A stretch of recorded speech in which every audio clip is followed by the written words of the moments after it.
chapter in modern Jewish history, and it begins with 3 words: Dear Lord Rothschild. Dear Lord Rothschild, I have much pleasure in conveying to you, on behalf of His Majesty's government, the following declaration of sympathy with Jewish Zionist aspirations, which has been submitted to and approved by the Cabinet. Why was it that this letter was sent by the Foreign Secretary to your great-uncle Walter? It's an interesting question because it was primarily a movement from Eastern Europe, but they didn't clarify who was in charge of that movement. And in addition, it was, after all, in Great Britain. So they felt that the Rothschild family should be the one to whom it was addressed. And Walter was Lord Rothschild, and he was a Zionist. And those really are the background reasons. So Walter received the Balfour Declaration, and I have a copy here. And I wonder if I could possibly ask you to read it for us. Yes, indeed. Yeah. I'm going to put on my spectacles to make sure I read it accurately.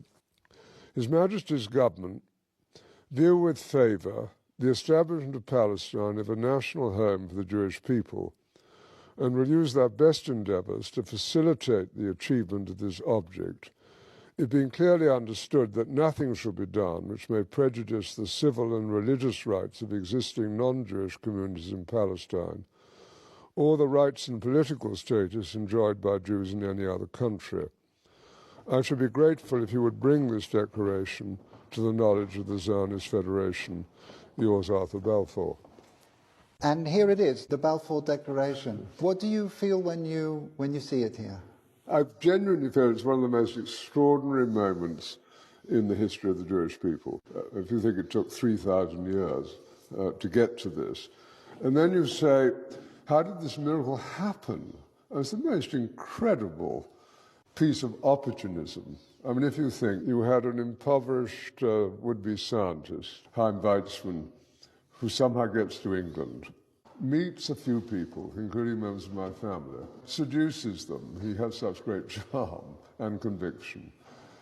He gets to Balfour, and he unbelievably persuades Balfour and Lloyd George, the Prime Minister, and most of the ministers, that this idea of the national home for Jews should be allowed to take place. I mean, it's so unlikely.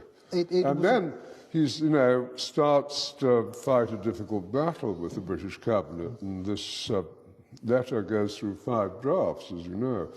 And in the end, it comes out as a rather compromising letter. I mean, the essential point is there for the Jewish community to fasten on to.